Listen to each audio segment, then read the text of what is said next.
Primeiramente, boa noite a todos que estão aqui presentes. É um prazer partilhar de um momento tão importante como esse. Esse conteúdo, acima de tudo, vamos estar falando ao vivo aqui, mas o mais importante dele para a gente é que ele nos traz um resgate com um conteúdo atemporal, né? Mudança é sempre atualizado e sempre necessário a gente recorrer a algumas questões. E que bom que vamos ter mais um conteúdo repleto de informação aí e certamente vai agregar valor para a minha vida, começar por mim, a todos nós que estamos aqui presentes falando, também a quem está ouvindo.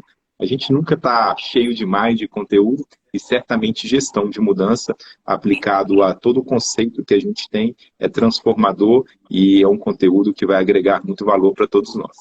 Para o assunto que nós vamos falar hoje, uma coisa que a gente sempre gosta de trazer é que tem um monte de tratativas ligadas a isso. Alguns afirmam que organizações, empresas, de uma forma geral, são complexas para se gerir. Enfim, no que nós temos hoje, estamos vivenciando uma intensidade de transformação, incerteza, uma proposta, quando a gente traz para cá, refletir sobre técnicas, sobre ferramentas, a gente sabe o quanto a gestão de mudança bem-sucedida pode ser um grande diferencial para os líderes, de uma forma geral.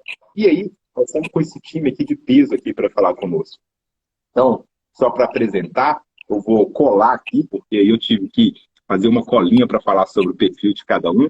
A começar, nós estamos com a Audrey. A Audrey Rippel é enfermeira, especialista em gestão de serviços de saúde, mestre em gestão da qualidade e segurança do cuidado pelo Instituto Avedes, Dona Bedian, e consultora em gestão em saúde.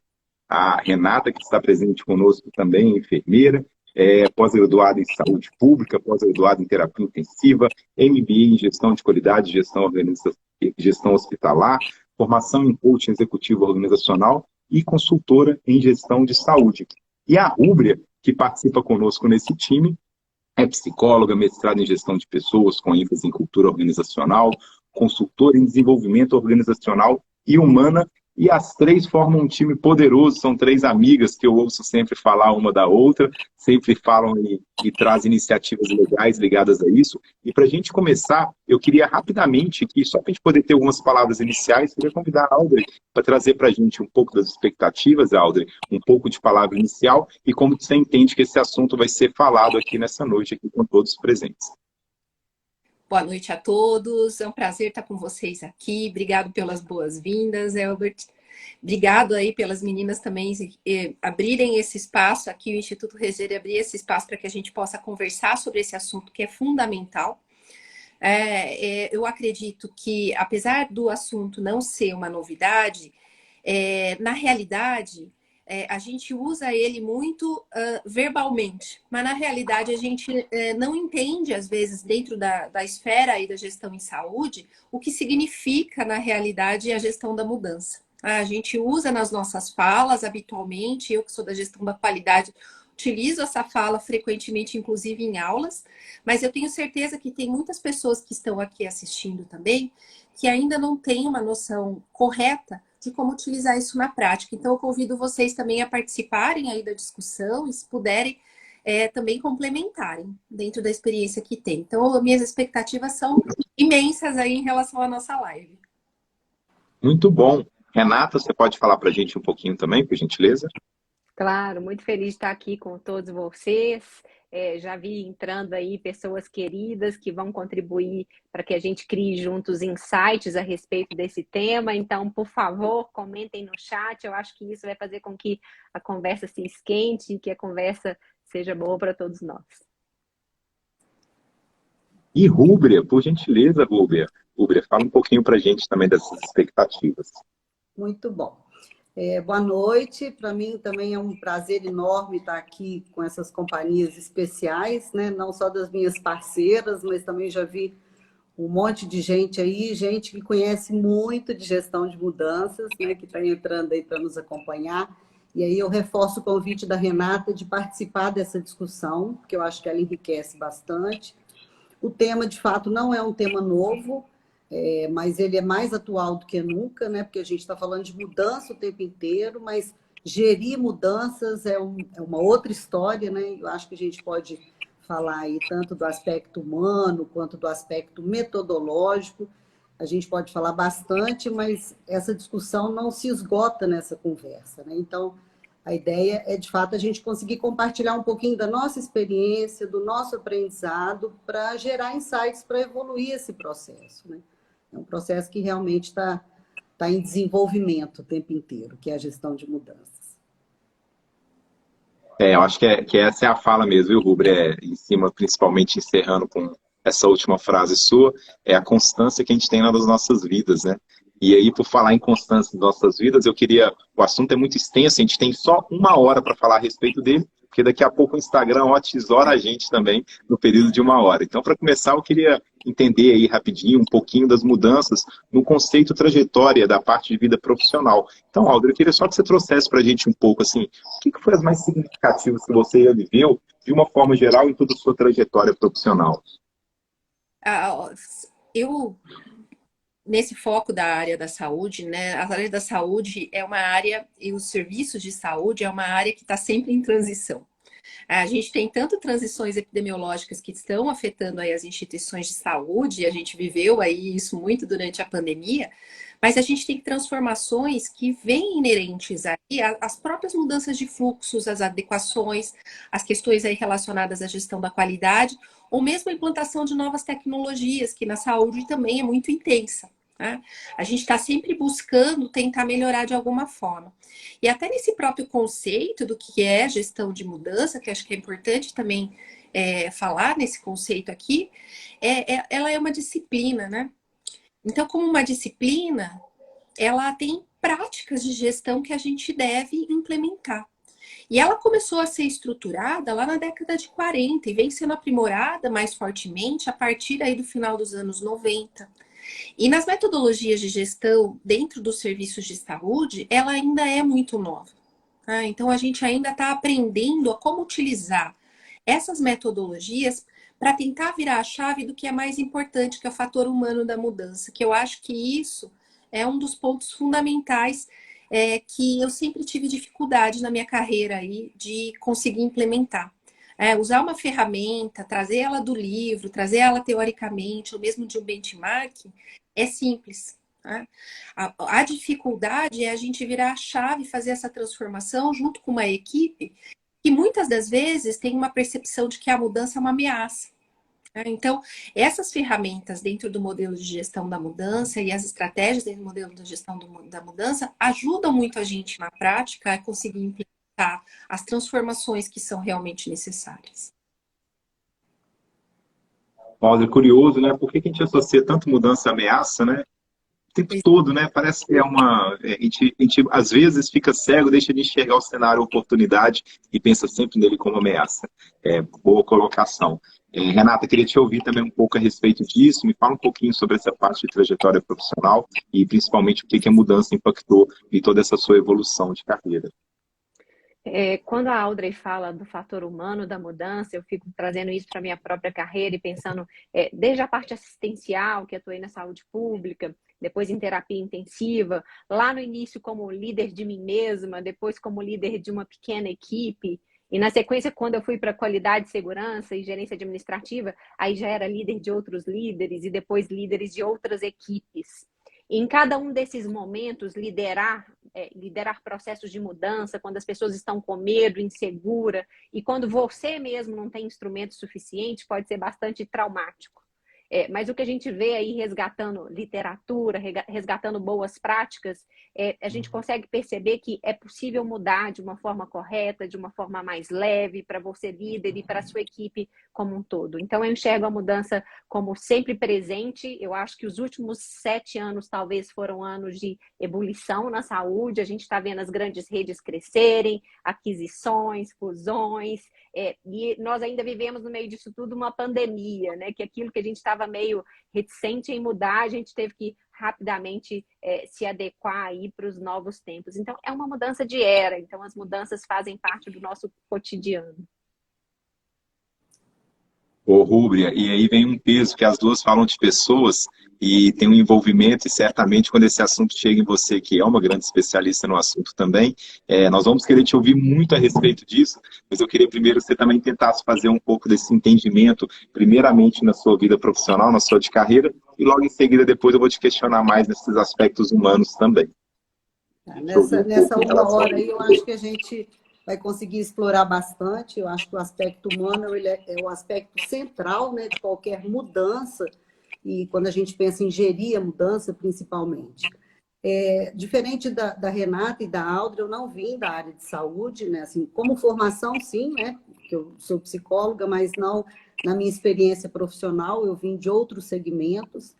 Mas eu posso falar um pouco da minha trajetória, que é uma trajetória de grandes mudanças, que eu acho que foram bastante significativas e que me ajudaram a enxergar o contexto onde eu estou como o ponto fundamental para a gente pensar em mudanças, analisar impactos, né? Entender como que as pessoas se sentem, essa ameaça da mudança, de sair do seu lugar de conforto. Então, a minha própria trajetória me traz um pouquinho dessa percepção.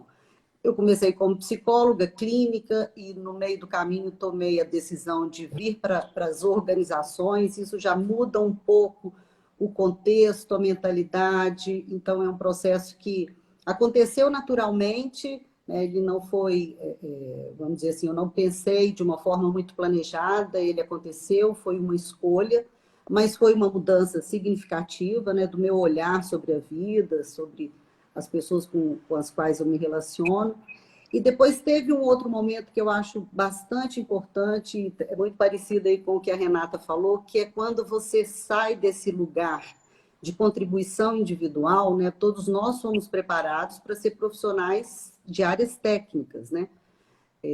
Profissionais que contam com o domínio da sua própria técnica e faz a sua contribuição como um profissional técnico. Quando você assume uma posição de liderança, eu acho que é uma mudança muito grande. Essa primeira passagem, né, para a primeira posição de líder, porque é mais do que você gerir a sua percepção, os impactos do seu comportamento sobre aquele contexto, mas tentar entender também o outro, né? E se colocar nesse lugar de confiança para que o outro também entenda que você está orientando num caminho aí de mudança seguro, entre aspas, né? Se é que a gente pode falar de uma mudança segura. E o terceiro momento na minha trajetória, que também está muito ligado ao processo de mudança, foi quando eu também escolhi sair da vida corporativa e assumir o meu empreendimento, que é a minha consultoria, né? Então, também é uma mudança que inclui outros atores, né? Outras parcerias. Todos esses movimentos, eles são muito significativos assim, na minha trajetória, e me ajudaram a não só entender as práticas de gerir essas mudanças, mas entender o ser humano nesse processo, né? A gente muda de cenário, muda de mentalidade e está aí aprendendo a fazer a gestão das próprias mudanças também. Uma coisa que é comum a todas é que todas vieram de áreas clínicas para transição na área de gestão, né? E curioso é porque eu acompanho muito e vejo a evolução disso, principalmente nas formações profissionais hoje, é que isso a gente não aprende na faculdade, né? Que bom que estamos aqui complementando a vida de outras pessoas, porque para muita gente tem certeza que em determinado momento fala assim, meu Deus, mas não vai dar certo, eu não formei para isso, né? E que bom que a gente tem bons exemplos aqui, vamos compartilhar essa noite. Ô, Alder, eu queria aproveitar um pouco, quando você fala sobre isso lá na parte de qualidade, eu queria entender, assim, todas vocês falaram um pouco sobre gestão de ferramenta, o uso disso, mas eu queria entender na prática, e eu acho que é importante a gente compartilhar isso, do aspecto de gestão de mudança, qual é a relação desses processos com a parte principalmente ligada à acreditação hospitalar? Primeiro, existe essa ligação e como que ela se desdobra, caso seja positiva essa afirmativa?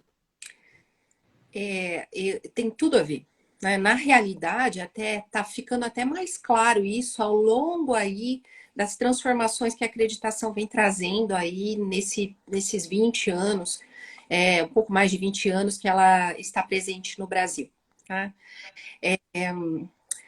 Para vocês terem uma ideia até, né? A gente teve a oportunidade de participar da revisão do manual da ONA dessa última versão, né? E foram feitas várias discussões a esse respeito, porque ao longo do processo todo aí de construção dos outros manuais, das outras versões, a gente vem preparando as organizações para até utilizar esse termo de gestão de mudança.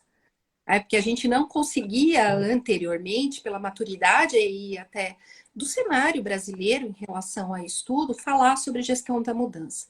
Nesse novo manual, por exemplo, tem requisito focado nisso, já no nível 2. No nível 1, a gente preparando as organizações, agora na ONA, em relação a isso, né, as questões aí relacionadas à estrutura e segurança. Mas no próprio nível 2, para quem está assistindo a gente, quiser dar uma coladinha lá no manual, na subseção 1.1, acho que é o requisito 8, já fala da implantação das práticas de gestão de mudança, na liderança. Até focando isso no papel dos líderes, de como eles vão estar preparando a organização para as transformações que são necessárias e para as mudanças que são necessárias. E no nível 3 isso fica ainda mais maduro dentro dos requisitos, ficando claro até isso. Nos termos e conceitos que a gente deixou preparado para a metodologia da ONU, essa equipe toda que fez a revisão, a gente definiu até o que é gestão da mudança pela primeira vez em todos os ciclos dos manuais. Além do manual da ONU, eu chamo a atenção também que os outros modelos de acreditação, eles também falam a respeito disso. E vou dar destaque ao cenário até da própria Agência Nacional de Saúde Suplementar, que faz aí a certificação das boas práticas relacionadas à atenção primária à saúde, por exemplo, para operadoras de saúde através de uma resolução normativa. Lá também é citado os termos de gestão de mudança e em muitos requisitos a gente vê as etapas teóricas até para serem implementadas na prática dessas questões de gestão da mudança. Então, a gente passa de um conceito teórico inicialmente para a saúde, até utilizado, como eu falei no início, aí, em muitas narrativas dentro dos processos de qualidade, para um conceito prático, que é muito importante para as lideranças. Não é fácil a gente convencer uma equipe, definir perfeitamente quais são os objetivos e utilizar boas ferramentas para isso. Então, isso vem aí através do amadurecimento. E hoje, dentro da metodologia de acreditação, está muito focado nas lideranças, essa questão da gestão de mudança, e vem com um termo assim, muito definido. Com tanta ferramenta, por que a gente ainda tem essa questão de arriscar tanto, né? É um desafio grande para esse corpo, principalmente o corpo de gestão, e até dentro desse mundo de gestão, eu gosto muito de trazer isso também. Eu ouço muito, vejo muita Renata estudando sobre isso, e eu queria que você tentasse trazer, Renata, um pouco na continuidade desse assunto que a Audrey trouxe, ligando desde a parte da qualidade, chegou lá na gestão. Se você buscar hoje, Renato, no seu ponto de vista, assim, qual que é o papel da liderança hoje, não em exercer o aspecto top-down da transformação, né? Vai lá e faça, pronto, é assim a partir de amanhã. Mas qual que é o papel do líder no envolvimento com essa gestão de mudança? Queria te ouvir um pouco a respeito disso, Renata, por gentileza. Eu acho que o nosso primeiro papel, no mundo onde tudo muda, a gente precisa estar aberto ao processo de mudança. Então, já é requisito, está aí, a gente precisa se adequar e estar aberto aos processos de mudança. Eu acho que um primeiro ponto que um líder deveria se ocupar é de saber fazer bons diagnósticos da situação atual do seu processo. Quando você tem as ferramentas certas para olhar para a sua realidade hoje, você pode descobrir que existem formas mais rápidas, mais seguras, mais baratas, com menos recursos para fazer aquilo que você já está fazendo. E quando você olha para si, é muito útil também olhar para fora, olhar para o mercado. Aquela mudança que a gente quer trilhar, existe algum profissional que já trilhou? Existe alguma instituição que já faz isso bem feito? Eu acho que esse é um ponto de partida, que é o benchmark.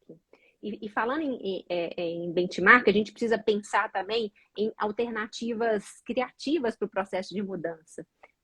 Alternativas criativas para o processo de mudança também implica em ferramenta. E implica, sobretudo, na capacidade de escutar o outro. Assim, o quanto que você escuta a sua equipe. A sua equipe tem coisas excelentes para te trazer acerca do que precisa ser mudado, inclusive acerca do que como pode ser a mudança, do seu projeto de mudança.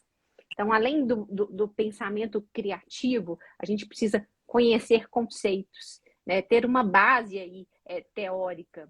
O NHS, que é o sistema de saúde britânico, ele enfrentou problemas importantes relacionados à qualidade, problemas importantes relacionados à falta de credibilidade do sistema de saúde. Naquele momento onde eles enfrentaram aqueles problemas e tomaram a decisão de mudar, a primeira decisão do governo foi encomendar um estudo sobre mudanças. Então, eles convidaram especialistas e convidaram cientistas para estudar o que eu preciso percorrer. Existe aí conceitos de mudança bem-sucedidas. Quais são essas possibilidades? E hoje a gente sabe que o NHS é uma referência para a gente em diferentes processos, em governança clínica. Eles falam muito bem de mudança. Então, eu acho que esse é um caminho, né? Você conhecer teorias, você estudar, você conhecer o desempenho do seu processo. Aí você começa a prospectar as mudanças. Legal, acho que o entendimento do todo e o envolvimento com esse corpo de líderes é o que faz toda a diferença para mim também. Gosto de ouvir isso desse jeito, depois eu quero explorar ainda um pouco mais isso, mas antes de voltar no tema liderança, eu queria ouvir um pouco, Rúbia, que é esse aspecto humano, né? Porque o que considerar nesse aspecto humano, e a gente vai dar um enfoque aqui a gente está falando um pouco de gestores de saúde, mas eu acho que é bem generalizado isso, não tá? O desafio não é só com eles. Mas quais são esses aspectos humanos a serem observados para o início dessa transformação, Rúbia? Queria te ouvir um pouco em relação a isso, por favor. Foi bom você ter, né, sinalizado que a gente está falando de mudança em qualquer contexto, né? Assim, é claro que o nosso foco aqui hoje é saúde, mas qualquer contexto organizacional, né? Quando a gente fala de mudança, nós estamos falando de um fator humano fundamental. Então, e a gente sabe que assim, a reação natural à mudança, normalmente, assim, de impacto, é a resistência. Né? Por que eu tenho que sair da minha posição? Por que eu tenho que deixar de fazer as coisas, me relacionar da forma como eu me relaciono para fazer isso diferente? Então, eu acho que o fator humano principal a ser considerado inicialmente no processo de mudança é a consciência da mudança, a consciência da necessidade da mudança. As pessoas só mudam, só desejam mudar se elas entendem o porquê da mudança. Cada um de nós aqui, se a gente pensar nas escolhas que nós fizemos, nos movimentos de mudança, né, isso acontece naturalmente com qualquer pessoa. Eu preciso ter consciência, saber o porquê mudar, para que eu deseje a mudança e só então eu possa me habilitar, né? Conhecer, ter ferramentas, enfim. Porque sair desse lugar de conforto envolve uma série de emoções que as pessoas experimentam. Eu acho que a primeira delas é essa própria resistência, né? Esse medo, né? Medo do desconhecido, da instabilidade, essa insegurança. Então, são muitos fatores que a Renata bem disse aí, é importante conhecer a equipe, conhecer esses sentimentos, ter essa escuta, para que a gente possa realmente gerir essas emoções. Em cada etapa da mudança é uma emoção diferente, até que eu me engaje nessa mudança e queira realizá-la junto com a minha liderança, ou com o meu liderado, ou com todos que estão envolvidos. Então, eu acho que o primeiro passo é essa consciência mesmo do porquê da mudança, para que ela possa tomar o rumo aí e os caminhos que a gente planeja. Acho que as pessoas precisam entender que tem benefícios, né? Tem riscos de mudar e também tem riscos de não mudar, né? Para que elas possam realmente se engajar. É o famoso começa pelo porquê, né, Rúbia? As pessoas têm que se sentirem inseridas nisso. A gente vê várias literaturas trazendo isso, né? E essas culturas ainda que nos traz tanta faça, né? Por quê? Porque está escrito no planejamento estratégico. E aí até dentro disso, assim, eu fico observando também muito essas questões relacionadas. Uma pessoa acabou de fazer um comentário aqui, eu queria tentar direcioná-lo um pouco. Ela falou, muito bom ver a evolução dos manuais da ONU, levando em consideração a gestão de mudanças, etapa primordial para que os conceitos realmente se tornem prática em um segmento extremamente complexo. Dentro disso, Aldre, eu vi a Renata falou agora um pouco, ela, durante a fala dela, tem uma coisa que parece ser uma ferramenta muito clara. Ela falou sobre ouvir, né? É uma ferramenta que a gente tem que praticar no nosso dia a dia e eu vejo isso no meu dia a dia, tenho extrema dificuldade além disso, Aldred, coisas tão claras como ouvir, parece ser uma ferramenta tão prática no nosso dia a dia, mas dentro disso, com as ferramentas, com o que trouxe, o que são dicas? Quais são essas principais? Existem as principais ferramentas? Dá para poder seguir uma ordem? Existe uma receita? Por onde começar? Por onde inicia esse desdobramento para que a gente possa utilizar isso no nosso dia a dia, Aldred? Então, essa é uma das perguntas, né, que eu me fiz muito quando até a gente começou a discutir se essa questão da gestão da mudança para ser implementada até na acreditação, né? Ou mesmo na gestão da qualidade, né? A gestão da qualidade está acostumada a trabalhar com um montão de ferramentas, né? Se a gente der um Google aí, e muitos de vocês aqui que estão nos assistindo aqui, também estou vendo rostinhos conhecidos, são aí integrantes aí de instituições de saúde ou estão estudando para serem integrantes de instituições de saúde, e deve ter um monte de ferramentas. Aí vocês podem até estar pensando, mais uma ferramenta aí que vai aparecer, mais uma das modas que vão aparecer, mas não é bem assim, né? A gente continua fazendo, apesar da gente estar falando sobre gestão de mudanças, a gente tem no paralelo a gestão de projetos que vão aí ser incorporados pelas 7 ferramentas da qualidade, nas análises de risco, nas análises que a gente faz de processo, que são questões práticas para serem realizadas. E na gestão de mudança, a gente tem outras ferramentas para tentar preparar a organização.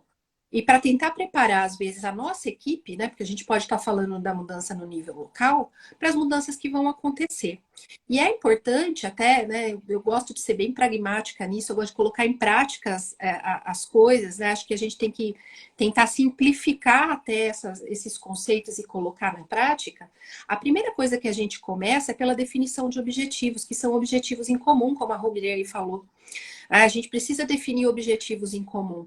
Se as pessoas entendem quais são os objetivos que a gente tem em comum, e para isso a gente tem etapas para serem cumpridas para a definição desses objetivos, fica mais claro. E isso não é solitário só com a liderança. Existem ferramentas para que a gente, depois dessa etapa, da definição dos objetivos junto com a nossa equipe, a gente consiga determinar quais são os impactos e quem serão os afetados pelas mudanças. E aí tem ferramenta nova aí, que para mim, que sou da gestão da qualidade, são ferramentas novas para serem utilizadas. Como, por exemplo, a gente mapear quais são os nossos stakeholders, quais são aí, por exemplo, os papéis e as responsabilidades, que a gestão de RH, a gestão de pessoas pode nos ajudar muito nisso. Não dá para a gente achar que os integrantes da equipe técnica assistencial, eles têm esse conhecimento, como nós falamos aí no começo, né? Porque a gente não aprende isso na universidade, a gente precisa se aprimorar ao longo da nossa carreira para se desenvolver nesses aspectos. E tem outras ferramentas, como a própria avaliação aí, de como é o perfil das lideranças, ou o perfil dos integrantes da nossa equipe também, que podem nos ajudar. E outras ferramentas mais conhecidas, que até para a gente demonstrar para a acreditação, porque a gente precisa demonstrar, né, que a gestão da mudança está acontecendo, que eu tenho um plano de gestão de mudanças, tem outras ferramentas conhecidas que a gente pode utilizar, como o próprio Canvas, por exemplo, ou outras ferramentas que nos auxiliam aí a fazer um planejamento, um plano de mudança. Tá? Ou deixar ele já pré-preparado para quando mudanças que não são previstas, porque a gente gira em torno de imprevistos também na saúde, e aí o pessoal da área técnica chama isso de intercorrências, a gente vive com isso no nosso cotidiano. E assim, tem outras ferramentas também que a gente pode aprender com o pessoal de gestão de pessoas, com o pessoal de gestão administrativa, a implementar na prática, porque eles têm mais formação para isso. Então, isso que é importante. Não são, assim, mais um pacote de ferramentas prontinhas que eu vou ter que implementar só para mostrar, né? Mas são ferramentas que vão ajudar a gente a fazer a transformação de verdade, porque mudança é diferente até de transformação. A gente vai por etapas nas mudanças para conseguir uma transformação futura. Né?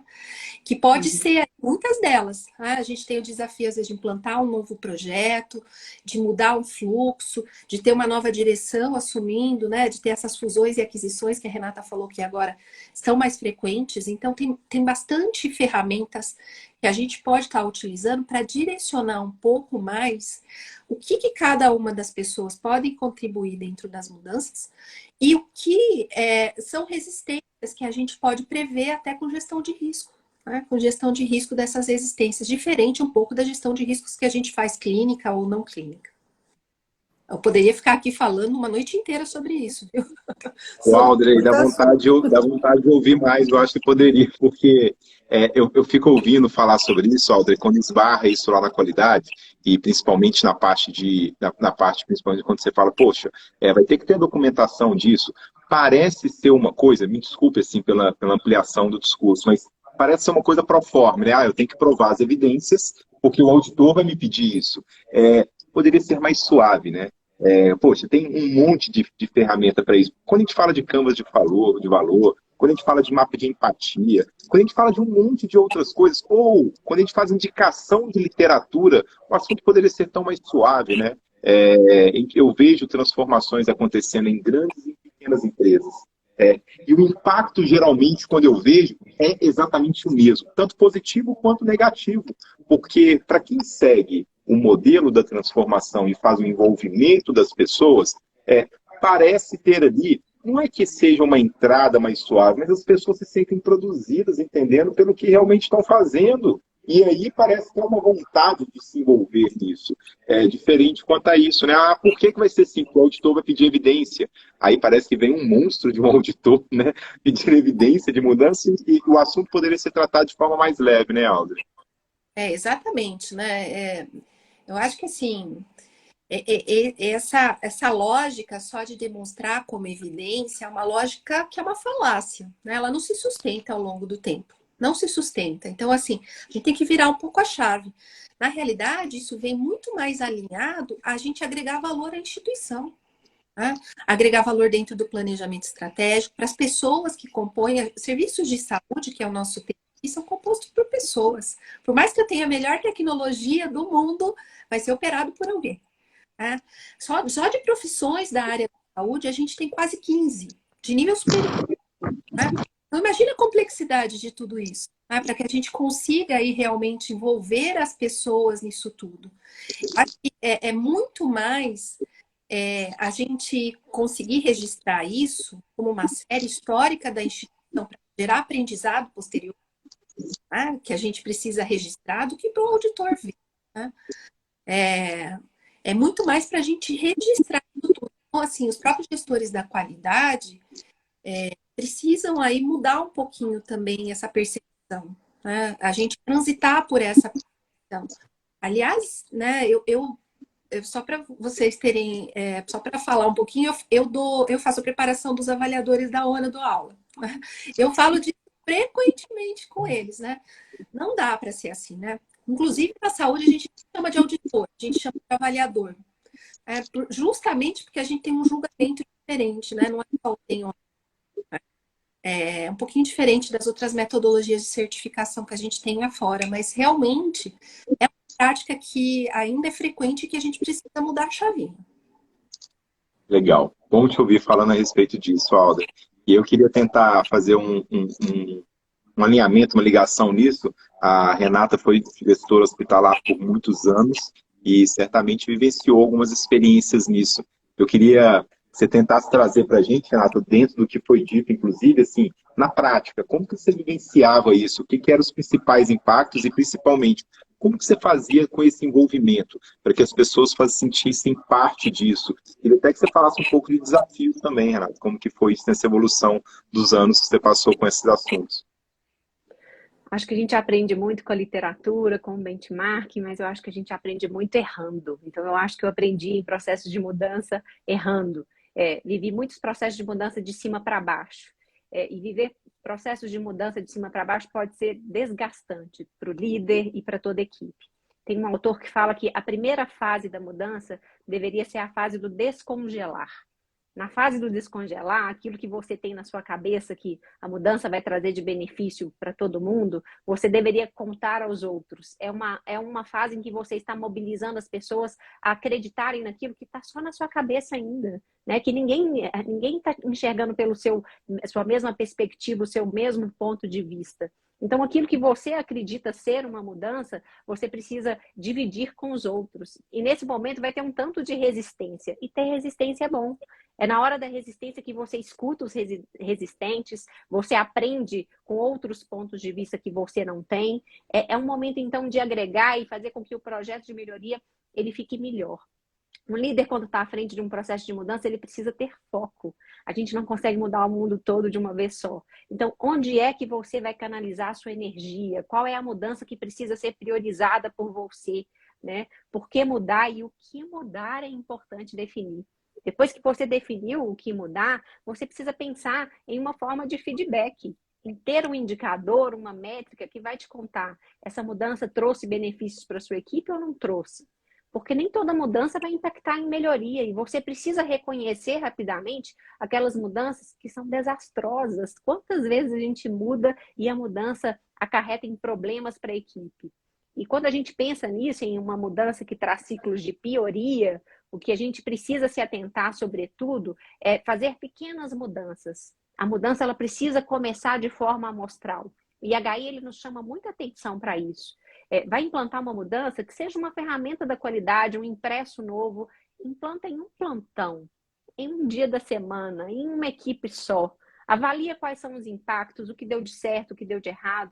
Às vezes a gente gasta tanta energia tentando implantar um hospital inteiro, 1000 funcionários de uma vez só, porque você quer que seja assim. Então, isso de fazer as mudanças de forma amostral vai trazer os subsídios para que a gente teste adequadamente, a gente aprenda com os testes e depois você efetivamente vai implementar as mudanças. Eu acho que um ponto-chave quando a gente está à frente de processo de mudança também é a gente não ter a ilusão de que vai ser tudo 100% lindo, que vai dar tudo muito certo. A ciência aprende isso, né? E às vezes a gente separa tanto ciência de gestão, né? Quando você tem um projeto de pesquisa na ciência, o que você quer é contradizer aquela pergunta. Você quer negar a pergunta da pesquisa. E tudo bem, porque você está aprendendo com os erros. Na gestão, às vezes, a gente quer acertar 100% das vezes e a gente não acerta. Então, o que a gente tem que ter, ser enquanto líder e ter também, talvez, é muita resiliência para começar, recomeçar quantas vezes forem necessários. E usar sempre de ferramentas, né, para analisar. Essa questão de ter uma métrica é importante, para que você não fique no campo das inferências. Né? Assim, eu acho que a mudança foi boa. Quem está próximo a mim, quem eu gosto, acha que a mudança foi boa. Isso não é um bom farol. Farol são indicadores. Então, escolha indicadores que vão te contar se de fato mudar foi bom. Muito bom, Renata. Quando você traz esse assunto para a gente poder isolar, né? Começa em um grupo, eu fico lembrando, quando a gente mudou de casa, o nosso filho tinha 1 ano de idade. E aí foi durante uma consulta com a pediatra, e ela falou assim, ele falou, já vou mudar essa semana. Ela falou, vocês vão mudar? Muita atenção com o João, muita atenção. É um ambiente novo para ele. E a gente não se preocupa com isso, né? Simplesmente pega uma criança de 1 ano, põe em outra casa e espera que tudo vai ficar bem. E em meio a tanto estresse nosso, né? A gente acaba realmente não percebendo. E ela falou, ó, pega leve com ele. Tenta posicionar o quarto dele com os móveis na mesma posição. Tenta ter a mesma decoração. Tenta ter as mesmas cores no quarto. Tenta fazer para que o ambiente dele, do quarto dele pelo menos, seja muito parecido para que seja um refúgio. Eu não sei por que eu fiquei lembrando isso aqui agora, a Renata foi muito feliz em trazer isso. Assim, pô, vai mudar? Vai transformar? Isola, para que tenha um sentimento de pertencimento, porque é o que eu quero dar continuidade, que eu queria que a Rúbia trouxesse um pouco para a gente, porque processo a gente pode mudar de uma forma muito fácil. Cultura não, né, Rúbia? Cultura ali vem meio que impregnado para essa transformação. E a gente tem que respeitar, porque culturalmente as pessoas já têm uma sequência, uma forma de lidar com isso dentro da instituição. Então, Rubra, eu queria entender, assim, do ponto de vista humano, o que até, primeiramente, eu queria entender o que é esses impactos, como eles poderiam ser diminuídos na questão das tratativas do comportamento, então, respeitando ali como ser humano, como gente, acima de qualquer outra coisa. Queria que você tentasse falar um pouco sobre esse aspecto cultural e como que ele pode ser trazido, ligando a processos que também vão mudar, e também tentar trazer um pouco para a gente de sugestão, um pouco, como que isso poderia ser suavizado também desse ponto de vista humano, Rubens. Tá. Elbert, eu vou até usar o seu exemplo aí de mudança de casa, que eu achei interessante. A gente usa muito também o exemplo da reforma, né? Você não pega uma casa e, quando você vai reformar, e coloca tudo de perna para o ar, né? Você tem que ter um cômodo seguro, né? Como a a Renata falou, e vamos por partes, né? Vamos tratar pilotos. Então, o quarto do filho tem que ter a mesma ambiência, né? Assim, a gente precisa preparar essa mudança, né? Não dá para mudar tudo de uma vez só. Vou falar um fato curioso aqui para vocês, só um parênteses, eu já mudei 33 vezes de casa, sabe? Então, eu posso falar de cadeira dessa movimentação aí de mudança física. Mas eu queria chamar a atenção para 2 pontos. O primeiro deles é que a liderança, né, à frente de um processo de mudança, ele precisa entender que mudança é um processo de fato, é uma jornada, né? A gente não muda pontualmente nada, por menor que essa mudança possa parecer, né? Então, primeiro tem todo esse olhar aí dos impactos, das resistências, né? Até para poder mitigá-las e fazer algumas intervenções, mas uma vez que eu tenha entrado com qualquer intervenção que seja, ela não se instala por si só. Então, o processo é um processo de manutenção, né, de manter a mudança, principalmente quando a gente fala de mudança de comportamento, né? O Schein, que é um estudioso de cultura, ele fala o seguinte, a cultura está para uma organização como a personalidade está para um indivíduo. Então, você não muda a cultura de uma hora para outra, né? Você muda alguns aspectos do comportamento que, aos poucos, vão te levar para uma outra atitude, para um outro posicionamento. Então, as transformações, elas são consequências de uma série de mudanças, como disse a Alda. E para que eu me movimente mudar a minha personalidade, ou a organização se movimente para mudar a cultura, ela precisa ter uma visão de futuro muito positiva. E eu acho que isso é o papel que o líder tem, né? De conseguir visualizar e compartilhar, né? Falar muito claramente sobre o lugar que nós vamos chegar no futuro. As pessoas precisam entender que esse processo vai ser tumultuado, vai ter sofrimento, vai ter medo, insegurança, etc. Mas a visão de futuro, aonde nós queremos chegar, tem que ser uma visão positiva. Tem que ser uma visão de melhoria e não de pioria, né? Como a Renata falou, embora no meio do caminho a gente vai passar por uma série de altos e baixos, né? A visão de futuro lá na frente, ela precisa ser uma visão positiva, atrativa, né, para que as pessoas realmente queiram fazer esse movimento. Esse é um ponto que eu queria chamar a atenção. E o outro ponto é que, realmente, tudo que nós estamos falando aqui é o lado humano da mudança, né? Porque quando você tem uma mudança planejada, e muitas não são, né? Mas quando você tem uma mudança planejada, você está falando de um projeto técnico.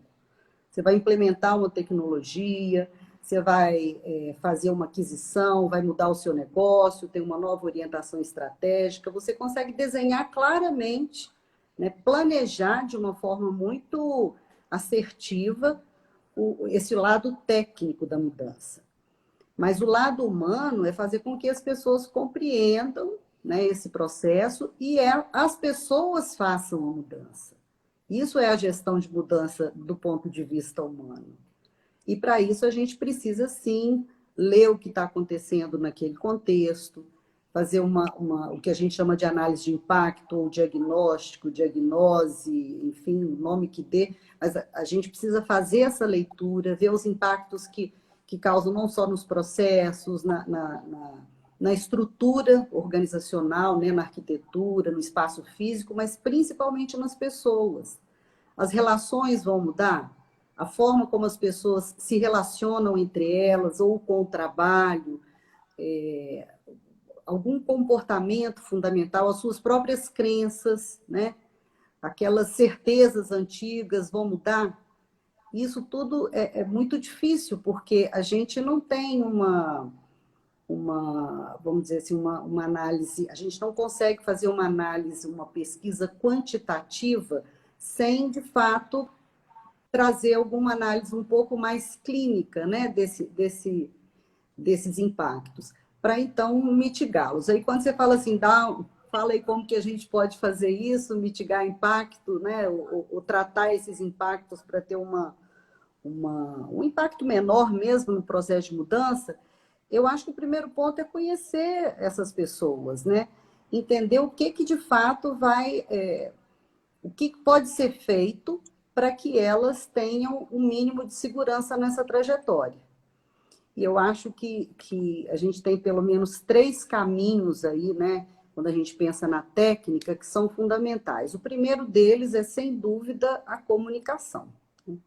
Comunicação implica em escuta ativa, em falar muito claramente, né, dessa visão, dessa consciência, desse porquê, e essa troca, esse diálogo, criar esse espaço para que seja uma comunicação de mão dupla, né? Não é só o líder comunicar, o líder informar. É você ter um espaço psicologicamente seguro, onde as pessoas possam colocar abertamente as suas questões, a gente entender quais são as dúvidas, o que a gente pode trazer de informação, o que a gente pode, de fato, deixar mais claro, né? Então, criar esse espaço onde as pessoas realmente possam participar, né? Que seja uma participação genuína, é um papel da liderança e eu acho que isso é fundamental. Então, o primeiro ponto é comunicação, o segundo é alinhamento, porque às vezes a gente está comunicando e acha que está todo mundo na mesma página e não está. Então, é importante que a gente consiga levar esses diferentes grupos dentro da organização, o que a gente chama de subculturas, né? Algumas pessoas, alguns grupos, eles têm uma disponibilidade maior para mudança, se sentem menos ameaçados. Como é que a gente coloca todo mundo junto? Como é que a gente faz esse alinhamento? Então, eu acho que esse é um outro ponto. E o terceiro ponto é a capacitação, né? Porque as pessoas desejam, uma vez que elas tenham consciência e desejam mudança, elas precisam ser preparadas, ser capacitadas, para que elas, por fim, sejam habilitadas e tenham mudanças de atitude. Então, acho que, desde o começo, nós estamos falando que gestão de mudanças é um conjunto mesmo de metodologias, né, de práticas, mas com foco na mobilização das pessoas, né? As pessoas precisam mudar, elas precisam, com essa facilitação, partir para essa nova posição. Ô, Rubem, eu queria falar 2 coisas, se você me permite. Queria falar 2 coisas em cima disso. Primeiro que eu até agora estou imaginando como uma pessoa muda 30 vezes de casa. 33. E isso para mim é 33, meu Deus do céu. Mas enfim, então esse é o primeiro comentário. É uma pessoa que certamente pode nos trazer muita coisa ligada à Por mudança. isso é que eu sou especialista em mudança, tá vendo?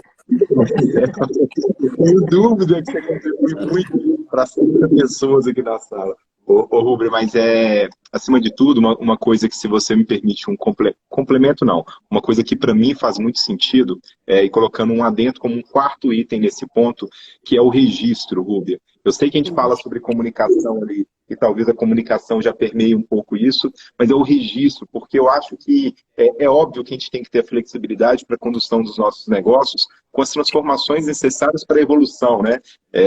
Eu canso de ir em empresa hoje, assim como a Audrey falou disso, lá do ponto de vou fazer porque o auditor quer ver, é muito comum as pessoas falarem assim, porque olha a nossa missão lá, tem que mudar por conta daquilo, aquela missão está pendurada lá há 20 anos, né? Há 20 anos.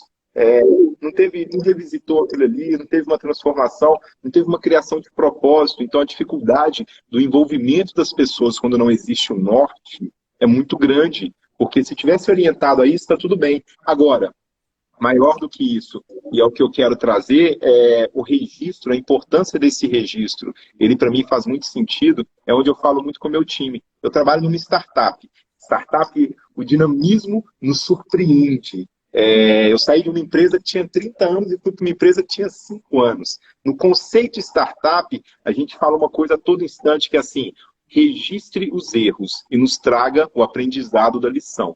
Então, trago isso muito para a mudança também, né? Que assim, não tem problema, vamos incentivar essa mudança, mas vamos registrar o que deu errado, vamos documentar isso, porque por esse erro, meio que a gente não precisa de passar mais por ele, né? E quando a gente fala sobre isso, eu estou muito inserido em um ambiente com jovens líderes. O Brasil, de uma forma geral, vem dando muita oportunidade para isso. Eu queria trazer um pouco desse conceito hoje, que inclusive é um Instituto RG. A proposta, quando a gente fala sobre mentoria, E isso começa lá com um custo que vai estar disponível, já tem curso hoje com um conteúdo já pronto da Audrey, da Rúbria, da Renata, conteúdo para realmente incentivar a transformação desses líderes. E eu não estou falando jovem líder ligado à idade, não, tá? Eu vou falar mais ou menos assim, a liderança que está chegando agora, está assumindo esse papel e está assim, poxa, por onde começar? Ó, tem conteúdos prontos, conteúdos de altíssima qualidade e, obviamente, que é o que faz toda a diferença. Só conteúdo gravado por conteúdo gravado já ajudaria bem, mas o papel da mentoria que o Instituto Reger vem assumindo realmente é um papel transformador. É um papel de mentoria com as mesmas pessoas que estão aqui presentes, com Audrey, com Rúbria, com Renata, com outros integrantes, outros consultores também participando, que certamente vai suavizar um pouco dessa transformação. Bem, a gente poderia falar muito mais a respeito disso. O conteúdo vai estar disponível, depois quem quiser mais interesse a respeito disso, manda aqui no chat, coloca lá para a gente depois mensagem pelo próprio Instagram. Tem o conteúdo depois, a Renata disponibiliza mais contatos, mas eu queria já partir com algumas questões ligadas a considerações finais, porque daqui a pouco, como eu falei, o Instagram nos tesoura aqui e se corta. Então, queria, Audrey, que você, por favor, nos trouxesse um pouco das suas percepções finais sobre a discussão. O que mais você completaria desse assunto para a gente, Audrey, por gentileza? Então, uma coisa que eu estou vendo que o pessoal está concordando aqui com você a respeito aí desse registro das questões erradas, isso é fundamental, né? O que deu errado na mudança, o que a Renata, a Rúbria já falaram também. Mas eu queria chamar a atenção para uma coisa, né? Mesmo para a gente, quando a gente está numa mudança de carreira, na gestão da mudança da nossa carreira, ou mesmo quando a gente implanta uma diretriz, uma prática de gestão de mudança dentro das organizações, um ponto é fundamental, né? E isso vem de literatura já, que é a gente ter estrutura de suporte, tá? Estrutura de suporte dentro das organizações para fazer com que as mudanças aconteçam, que a Rúbria tocou nesse assunto, tá? Da gente entender um pouco quais impactos vão acontecendo durante a mudança, tá? E também, quando a gente está fazendo as nossas transições, isso é importante, tá? Eu tive muitos mentores na minha vida, tá? Tive a oportunidade de ter mentores na minha vida e até me considero mentora de algumas pessoas aí. Eu tive o prazer de serem minhas amigas e aí a gente vai trocando informações em relação a isso. Mas esse suporte, essa estrutura de suporte acaba sendo fundamental para essas duas temáticas. Tanto quando a gente faz mudanças dentro das organizações, quanto a gente também, quando está fazendo uma mudança na transição de carreira aí para outros níveis hierárquicos, ou mesmo quando a gente começa a trabalhar essas questões. Então, assim, acho que isso é fundamental. E, na realidade, isso é uma questão em comum aqui para todos nós, né? Esse ideal aí de conseguir transmitir para outras pessoas aquilo que a gente aprendeu também, né? Que acaba sendo um ideal também de vida. Então, convido vocês aí também a participar. Muito legal, Audrey. Obrigado. Renata? Então, essa semana eu escutei um neurocientista falar o seguinte, que o meu cérebro é a soma dos muitos cérebros que me influenciaram ao longo da minha vida. Eu achei isso tão verdadeiro, porque é realmente isso, né? Falando de mentoria, eu já tive a oportunidade de ter a Audrey como mentora, de ter a Rúbria como mentora, e eu acho que é uma construção quando eu hoje consigo trabalhar com elas, e o nosso projeto ele fala muito disso. O que a gente quer ter chance é de mostrar diferentes pontos de vista de um mesmo problema para quem está começando, porque nós vivemos lá atrás dificuldades ao fazer a transição da carreira assistencial para uma carreira de gestão, e a gente acha que ter a oportunidade de escutar diferentes olhares que estão um pouco isentos do problema que você está mergulhado agora, ou das dificuldades que você está mergulhado agora, pode ser um ponto aí que faça muito sentido. E por isso a gente desenhou o Projeto Reger, que é acessível, que leva pouco tempo, que o que a gente quer é isso, ter a oportunidade de oferecer mentoria para quem está começando e influenciar positivamente pessoas, como lá atrás nós tivemos boas pessoas que nos influenciaram. E é isso, vamos lá, que tem muita novidade boa por aí. Muito bom, Renata. Obrigado. Rúbria, por gentileza. Tentar ser rápida, né, para a gente ganhar esse tempinho. Ainda sobre gestão de mudanças, eu acho que é muito importante a gente entender que gestão de mudanças é um projeto organizacional, né? Então a gente não faz mudança sozinho, não é área de RH, não é área técnica, não é.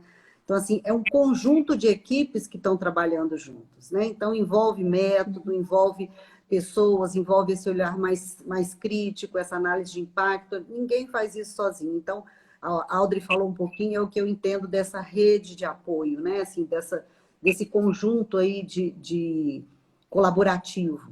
Né? E por que não a gente ganhar, né? E ter esse atalho aí, esse acelerador com experiências, com práticas bem-sucedidas, né? Eu também tive muita mentoria ao longo da minha trajetória, acho que consegui também fazer essa mentoria com algumas pessoas, e é sempre um caminho que a gente ganha aí com a experiência do outro, com essa troca, com esse compartilhamento. Então, eu acho que é muito importante, particularmente em momentos de mudanças, né? Que a gente consegue ter essa partilha.